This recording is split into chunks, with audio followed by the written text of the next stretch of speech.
पुणे सातारा महामार्गावर सुप्रिया सुळेंच्या विजयाचे बॅनर शिंदेवाडी गावाजवळ निकालाआधीच ठाकरे गटाचे भोर तालुका प्रमुख ज्ञानेश्वर शिंदेंकडून बॅनरबाजी गुलाल आपलाच असा बॅनरवर उल्लेख। लोकसभेचा निकाल लागण्यापूर्वी अमोल कोल्हेंचे खासदार म्हणून बॅनर पिंपरी चिंचवडच्या मोशी भागात कोल्हेंचे खासदार म्हणून बॅनर झळकले। शिरूरमध्ये कोल्हेंची आढळराव पाटलांविरोधात लढत। नाशिकमध्ये प्रचारादरम्यान ठाकरे गट आणि शिंदे गट आमने सामने हेमंत गोडसे आणि राजाभाऊ वाजेंचे कार्यकर्ते समोरासमोर दोन्ही गटांकडून जोरदार घोषणाबाजी। प्रत्येक मतदारसंघात त्यांनी 25 कोटी पोहोचवले। संजय राऊतांचा महायुतीवर गंभीर आरोप। पोलीस संरक्षणात पैशांचं वाटप होते। मुलुंडमध्ये शिवसैनिकांनी प्रकार पकडला। राऊतांची टीका। दौंड तालुक्यातील 59 अनधिकृत होर्डिंग्सवर कारवाईचा बडगा। दौंड पंचायत समितीने बेकायदा होर्डिंग मालकांना नोटीस बजावली।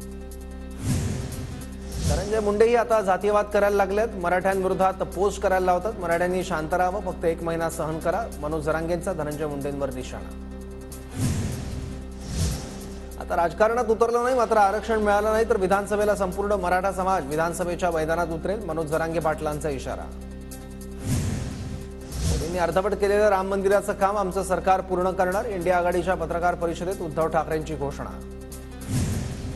मनमोहन सिंगांच्या नेतृत्वात शेतकऱ्यांना खत बियाणं दिलं। अन्न सुरक्षा कायदा यूपीए सरकारनं आणला। मोदी आता खोटं बोलतायत। शरद पवारांची टीका।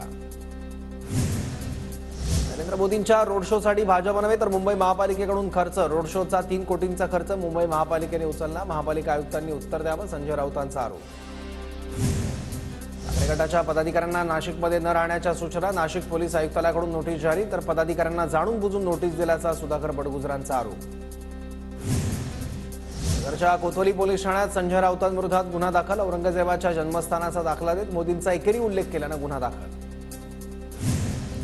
भाजप माओवादीचे बाप मल्लिकार्जुन खरगेंची टीका। काँग्रेसच्या जाहीरनाम्यावरून मोदींनी केलेल्या टीकेला मल्लिकार्जुन खरगेंचं प्रत्युत्तर।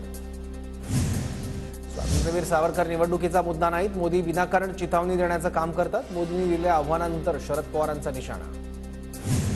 काशी मथुरेतील वादग्रस्त जागी मंदिर बांधण्याचं कोणतेही नियोजन नाही। आमच्या पक्षातील लोक भावनिक होऊन उत्साहात इतर मुद्द्यांवर बोलतात। जेपी नड्डांकडून भाजपची भूमिका स्पष्ट।